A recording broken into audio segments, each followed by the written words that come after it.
नवी मुंबई पोलिसांच्या विनंतीनंतरही जरांगे पाटलांनी लोणावळ्यानंतरचा मोर्चाचा मार्ग आता बदललाय। जुन्या मुंबई पुणे महामार्गावरून खोपोली मार्गे पनवेलपर्यंत आणि तिथून उल्वे बेलापूर मार्गे पाम बीच रोडवरून जरांगेंचा हा मोर्चा जाणार आहे। नेमका हा मार्ग कसा आहे आपण पाहूयात।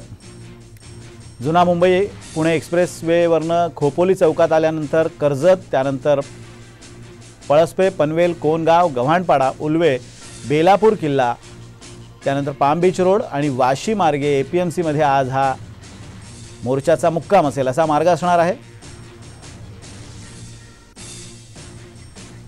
नाही, रोड बद्दल काही थोडं कन्फ्युजन होतं। ते रोड त्यांना सांगितलेलं आहे कोणत्या रोडने जायचं आणि त्याच्यात त्यांनी सहमती दर्शवलेली आहे। आधी कुठला रूट होता आणि आता आपण कुठला बदललेला सुचवलं? नाही, तोच रूट होता, त्यांना कन्फर्मेशन नव्हतं तर ते कन्फर्मेशन आम्ही दिलेलं आहे।